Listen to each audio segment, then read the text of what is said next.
போதும். Hi my dear Tollywood peoples in the world. Good morning. உலக மக்களே, அன்பானவர்களே, பிரியமானவர்களே, வணக்கம். ஓகே, இந்த வீடியோ உங்களுக்கு மட்டும் இல்லை, இயற்கைக்கும் இதை நான் அர்ப்பணம் பண்ணுறேன். இல்லை ஏதோ ஒன்று பண்ணுறேன், அவ்வளோதான். ஓகே, நமக்கு சும்மா பொய் சொல்ல தெரியாது. எனக்கு பொய் சொல்லவும் பிடிக்காது. நான் என்ன சொல்ல போகிறேன்னா, இப்போது இந்த காடு இருக்குல்ல, சம்டைம்ஸ் அது தானாகவே எரியும். ஒன்றோடு உரசி கொண்டு எரியும், பார்த்துருக்கீங்க. சிலர் கொளுத்தி விடுவான், சிலர் சிகரெட்டை பிடிச்சிட்டு கூட தூக்கி போட்டு போயிடுவான். அதை பற்றி அது வேறு விஷயம். இப்போ எதுக்காக நான் இதை சொல்ல வரேன்னா, அந்த காடு இருக்கே, சம் ஆமாம், அந்த வெறி, காம வெறின்னு வச்சுக்கோமே. ஆமாம், சிக்கி முக்கி கல், அது கூட ஒன்றோட ஒன்று அதுவே உரசி கொண்டு சம்டைம்ஸ் ஏதோ இயற்கை பேரிடர் அது மாதிரி இதில் அதுவே பார்த்தீங்கன்னா எரியும். அப்படிதான். இப்போ என்ன எடுத்துங்களேன், ஒரு கிழவி 70 வயசு கிழவி ஜாலியாக காமெடியாக செக்ஸாக என்ன தான் பேசிக்கிட்டு அரட்டை அடிச்சுக்கிட்டு இருந்தால் கூட ஒன்றும் ஆகாது. ஆனால் தொட்டான்னு வச்சுக்கேன், சக்குன்னு பற்றிக்கும், காட்டு தீ மாதிரி பற்றிக்கும். ஐயோ, இந்த கிளவியை சும்மா விடக்கூடாது, அப்படியே தீன் போய் எங்கேயோ கிதறில் போட்டு ஏதாவது பார்த்துக்கலாமான்னு தோணும். எதுக்கு நான் சொல்ல வரேன்னா, காமம் தொடாத வரைக்கும் உடலில், ஆமாம், அந்த பெண்ணாகட்டும், சின்ன பெண்ணாகட்டும், பெரிய பெண்ணாகட்டும், கிழவி ஆகட்டும், யாராகட்டும், தொட்டு விட்டால் சுட்டுவிடும். இதுதான் விஷயம். ஆமாம், காட்டுத்தீ மாதிரி. அப்புறம் அந்த காமத்தீ அப்படியே. அதுக்கு தான் நான் என்ன சொல்ல வரேன், இங்கே காட்டு தானாகவே அந்த காம வெறியானது சூடேறி ஒரு நாள் ஒன்றோடு ஒன்று அந்த மரங்கள் உரசி காடு பற்றி கொண்டு எரிவது போல ஒன்றுமே செய்யலப்பா, அதுவாகவே எரிஞ்சு போயிடுதுப்பா. அப்போ தொட்டால் எப்படிப்பா? அப்போ நம்ம பஸ்ஸில் போகிறோம், ட்ரெயினில் போகிறோம், எங்கெங்கேயோ போகிறோம், எவ்வளோ பெண்கள் உரசுகிறார்கள். அப்போ அந்த காமவெறி அந்த என்ன பண்ணும்? அதுக்கு தான் இந்த பாலியல் தொல்லை, பாலியல் கொடூரம், பாலியல் பலாத்காரம் முற்றிலுமாக அழிக்கப்பட வேண்டுமே என்றால், கிழப்பசங்க என்ன மாதிரி கிழப்பசங்க காமவெறியில் சுற்றினுக்கிறாயா? 90 வயசு இல்லை, 95 வயசு ஆனாலும் காமத்திற்கு இங்கு குறை இல்லை. எஸ், இயற்கை படைத்தது அதுக்கு தான். ஒரு ஆணையும் பெண்ணையும் படைத்தது அதற்காக. ஆடிகாரு வாங்கணும், மயிரை வாங்கணும், கேம்ஸ் பண்ணணும், எனது சாட் ஜிபிடி படிக்கணுன்றதுக்காக அல்ல. உறவு, செக்ஸ் உறவு. லைசன்ஸ் கொடுங்கடா. பாம்பே, கல்கட்டா மாதிரி Tamil Nadu. My dear beautiful peoples in the world. Good morning அன்பானவர்களே, பிரியமானவர்களே. ஓசை சொல்கிறாங்க பாருங்கள். ஆமாம், உங்களுக்குள் வைராக்கியம் பிறந்து விட்டதா? வைராக்கியம் பிறந்து விட்டதா? நல்லது. இந்த மன உறுதி தான் உங்களை உண்மையிடம் அழைத்து செல்லும். ஆமாம், இந்த மன உறுதி தான் உங்களை உண்மையிடம் அழைத்து செல்லும். உங்களின் என்னது அடியாள் மனது இருக்குதுல்ல, அந்த ஆற்றல்கள் எல்லாம் வைராக்கியத்தினால் தான் கிளர்ந்து எழுகிறது. சரிங்களா? அதனால வைராக்கியமாக இருங்க. கட்டுப்படுத்தப்படாத அந்த ஆற்றல் சீரமைக்கப்படும். கண்டிப்பாக அது ஒரு சீரமைப்புக்கு வந்துடும். இறுதியில் அது இனியது ஒரு சங்கீதமாகும். இசையை போன்று உங்களுக்கு மகிழ்ச்சியை தரும். அப்புறம் பாருங்கள், கவிதைகளில் காதலை கண்டுகொள்ள முடியாதுப்பா. கவிதைகள் இருக்குதுல்ல, காதலுங்க அதே மயிரும் கிடையாது. அப்போது காதல் கவிதை எழுதுபவர்களுக்கு காதலே தெரியாது. காதல் கவிதை எழுதுறான், அவனுக்கு காதல்னா நான் மயிலுன்னே தெரியாது. சரியா? அப்புறம் என்பது தான் உண்மை. அழகான காதல் கவிதைகள் எழுதிய பெரிய கவிஞர்களுக்கு காதல் அனுபவமே இல்லை என்பது எனக்கு நன்றாக தெரியும். நல்லா தெரியுமா? காதல் பண்ணுறான், மயிலாம் பிடுங்குறான், கத்தை காட்டுறான், அவனுங்களை பற்றி எனக்கு தெரியும். அவனுக்கு ஒரு மயிருமே தெரியாதுன்றது மட்டும்தான் உண்மை. சரியா? ஸோ காதல் கவிதைகள் எழுதுவதன் மூலம் அவர்கள் தங்களையே ஏமாற்றி கொண்டுவதோடு மற்றவர்களையும் ஏமாற்றுகிறார்கள். இந்த காதல் ஆத்ம ஞானிக்கு மட்டுமே தெரியும், வேறு யாருக்கும் தெரியாது. என்ன மாதிரி உள்ளவனுக்கு தான் அது காதலாக காமமானு தெரியும். சரி, ஆத்ம ஞானியின் பாதை அன்பு, அறிவு அல்ல. அறிவு ஒரு மயிரும் தேவை கிடையாது. இந்த நிறைய அறிவு மயிறு என்னத்துக்கு புடுங்கிறதுக்கு. பட் அன்பு இந்த உலகத்தை ஆளும். ரைட்டா? எப்போதும் பயத்திற்கு அடிமையாகாதீர்கள். என்ன, பயத்தினால் ஒருபோதும் சத்தியத்தை அறிய முடியாதுப்பா. பயப்படாத. சத்தியத்தை அறிய துணிவு வேண்டும். ரைட்டா? அதுக்கு அப்புறம் பாரு, ரொம்ப முக்கியமானது, வாழ்வில் ஒளியை தேடும் அனைவரும் தொடர்ந்து பயணம் செய்து கொண்டே இருங்கள்ப்பா. வெளிச்சம் வேண்டுமா? ஒளி வேண்டுமா? இருளில் இருந்து நீ விடுதலை அடைய வேண்டுமா? பயணம் செய். முடுக்கெல்லாம் போ.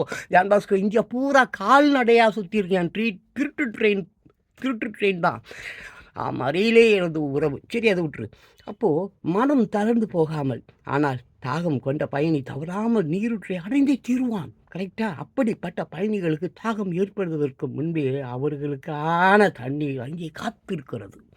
சரியா? அவர்களுக்கு உண்டான தாகம் இது எனக்கு உண்டான தாகம் செக்ஸ் தான். இந்த உலகத்துக்கே அதுதான்ப்பா தேவை. அதைப் போலியாக காதல், மயிர், மண்ணாங்கட்டி, லொட்டு, லொசுக்கு, தலைவன், புறம்போக்கு, எச்சம், முள்ளமாரித்தனம், ஆடிக்காரு, சாட்டு, ஜிபிடி, ஏஐன்னு மயிர புடுங்கி கலக்கிட்டு செக்ஸை நாடிப்போ. செக்ஸ் தான் அதுக்கு சொந்தம். Hi my dear Bollywood peoples in the world, good morning. அன்பானவர்களே, பிரியமானவர்களே. தென் 2K கிட்ஸ் எல்லாருக்கும் தான். ஜென்ஸு கிட்ஸ் 2K கிட்ஸ் தப்பானவங்க தான், இல்லை சொல்ல முடியாது. ஜென்ஸு கிட்ஸும் தப்பானவங்க தான் இன்றைக்கி, இல்லை சொல்ல முடியாது. நான் 8 வயதுக்கு கீழே இருக்கிற குழந்தைகளை தான் உத்தமர்கள் சொல்வேன். 8 வயது நீ தாண்டிட்டாலே என்னை பொறுத்த வரைக்கும் உன்னை திருத்திக்கோன்னு தான் நான் சொல்வேன். சரி, அது விட்டுரு. இப்போ நான் மெயினாக இன்றைக்கி யார் பற்றி சொல்ல போகிறேன்னா, அந்த மேடை பேச்சாளர்கள், கவிதை எழுதுபவர்கள், கதை எழுதுபவர்கள், நடிகர்கள், அப்புறம் இந்த ட்ராமாவில் நடிக்கிறவங்க, இந்த மாதிரி மேடை பேச்சாளர்கள், இவர்களுக்கு தான் நான் சொல்கிறேன். சும்மா தேவை இல்லாமல் அந்த காலத்து டைலாகு, இந்த காலத்து டைலாகும், ஏன்னா கர்மம் பிடிச்சவனுங்களை எத்தனை வருஷமாயா சேம் டைலாகை பேசினீங்க பிடிக்கும். தாங்க முடியலையா கிழப்பையன், எனக்கே தாங்க முடியல. சின்ன பசங்களுக்கு எப்படி இருக்கும்? நான் என்ன சொல்கிறேன், இந்த மேடை பேச்சாளன் ஆகட்டும், சினிமா டைலாக் பேசுகிறவங்கட்டும், எந்த மயரான் ஆகட்டும், எல்லாம் புடிங்கி ஆகட்டும், மியூசிக் ஆகட்டும், எல்லாம் காப்பி அடிக்கிறீங்க. அதனால தெரியும். அதை ஒத்துக்கினா என்னையா உங்களுக்கு? இப்போ நான் ஒத்துக்கல, நான் பண்ணுற தப்பு அயோக்கியத்தனா, நான் ஒரு அழுக்கு, நான் ஒரு முள்ள மாதிரி, நான் பேசுகிறேன், பூடுங்கிறேன், எல்லாத்தையும் நான் எப்படி ஒத்துக்கிறேன்? அப்படி ஒத்துக்குன்னா உனக்கு என்ன? சரி, அது விட்ரு. கருமம் நீ அழுவு. நீ எப்போ பார்த்தாலும் அந்த ராமாயணம், மகாபாரதம், இந்த கருமத்தையே பேசு. அந்த நார்த் இந்தியாவில் வந்து அவருக்கு இன்னும் பொண்ணு தேடின்னு இருக்கிறாங்களாம். யார்? அந்த முருகர் அதான்ப்பா பொண்ணு தேடின்னு இருக்கிறாங்களாம். அவர் தமிழ்நாட்டில் தான்ப்பா அவருக்கு 2 பொண்டாட்டி, வள்ளி தெய்வான. அங்கே அவர் நார்த் இந்தியாவில் அவரை பொறுத்த வரைக்கும் மேட்ரிமோனியில் பொண்ணு தேடின்னு இருக்கிறாங்க. முருகருக்கு கல்யாணம் கட்டி கொடுக்கணுமா. அவர் ஓடியான்ட்டாலாம். என்ன அளவு கரும சனி. அவர் சொல்கிறார், 3000 புத்தர் முன்னால் வந்தாரா, திருவள்ளுவர் முன்னால் வந்தாரா? ஏன்டா டேய், நீ எப்படிரா வந்த? உங்கள் அம்மா உன்னை எப்படிரா பெற்றா?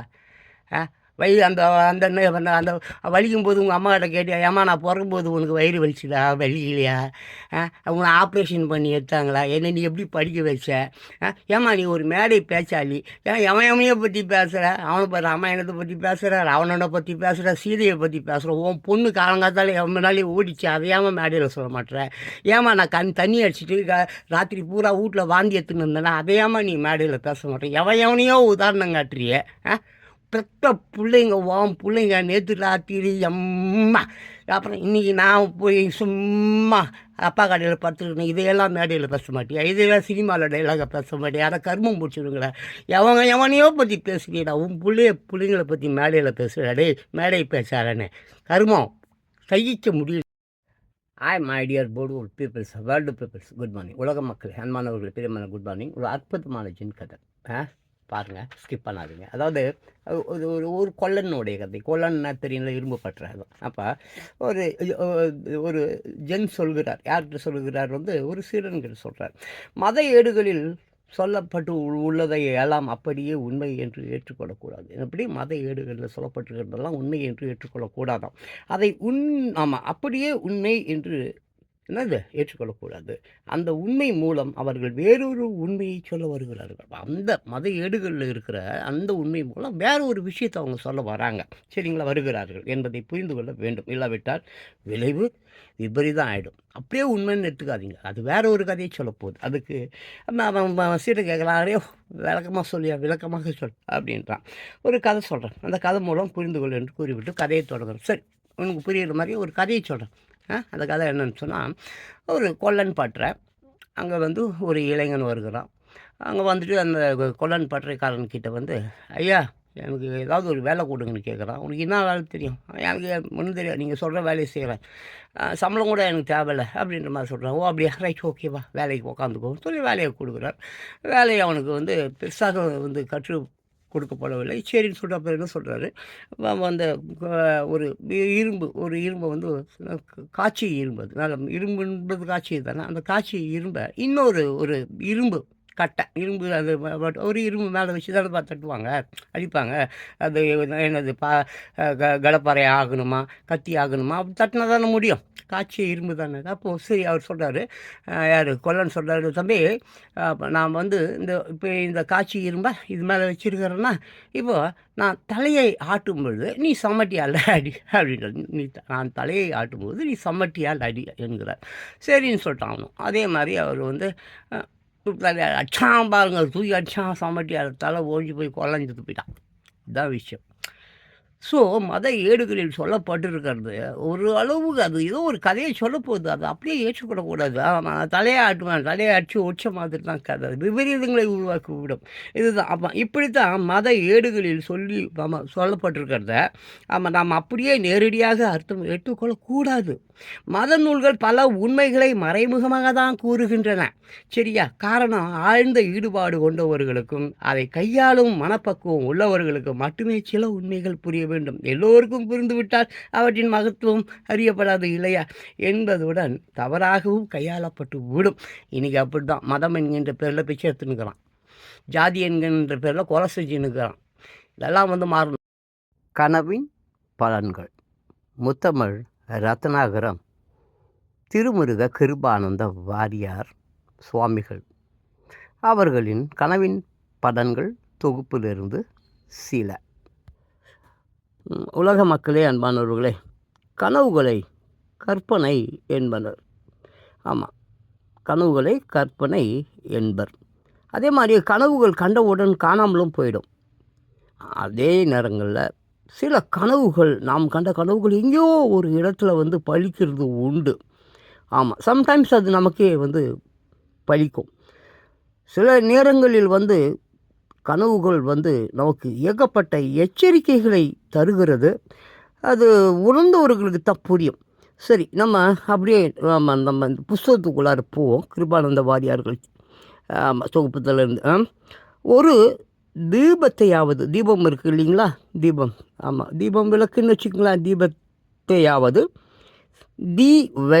தீவட்டியாவது தான் கொளுத்தியதாக கனவு கண்டாலோ, அது நன்கு பிரகாசித்து நல்லா எரிவது போல கனவு கண்டாலோ தன் மரபு சிறப்புடன் அந்த மாதிரி வளரத்தக்க மக்கள் பிறப்பார்கள், மகிமை மிக்க வம்சம் விருத்தியாகுமா. புரியுதுங்களாங்க? இந்த தீபத்தை ஏற்றுவது போலவோ அல்லது தீவட்டியை ஏற்றுவது போலவோ அது பிரகாசமாக ரொம்ப அப்படி அற்புதமாக எரியுதுன்னு வச்சுக்கலாம்.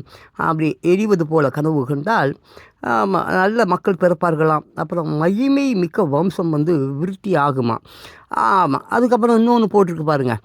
ஒரு பெண் மேற்படி தீபத்தினை கொளுத்துவதாக கண்டாலும், அது நன்கு பிரகாசிக்க கண்டாலும் அப்பெண்ணுக்கு விரைவில் கர்ப்பம் உண்டாகும். அப்புறம் விவேகசாலியான பிள்ளையை ஈன்று எடுப்பாளாங்க. அப்புறம் பாருங்கள், விளக்கை கொளுத்தி கொண்டு போவதாகவும் விளக்கு அடிக்கடி அணைந்து போவதாகவும் கண்டால் பட முடியாத கஷ்டங்கள் சம்பவிக்கும். அல்லது புத்திர சோகமும் உண்டாகுமாங்க. பார்த்துங்க. அப்புறம் இன்னும் கீழே பாருங்கள், மனிதர் நிறைந்த சபையில் தான் தீபத்தை கொளுத்தி கொண்டு வருவதாக கண்டால் உலகில் தனக்கு மேன்மையான புகழ் உண்டாகுமாங்க. இப்படி மனிதர்கள் நிறைந்த ஒரு சபையில் தீபம் கொளுத்தி கொண்டு வருவதாக கண்டால் உலகில் தனக்கு மேன்மையான புகழ் உண்டாகுமாங்க. ஸோ நான் கனவுகளை நம்புவேன். அதே மாதிரி கண் திருஷ்டி பார்த்திங்களா, அதையும் நம்புவேன். மற்றபடி இந்த உலகத்தில் சாமி கீமி அது இது எதையும் நம்ப மாட்டேன். இயற்கை, ஆமாம், இயற்கை தான் நமக்கு எல்லாமே.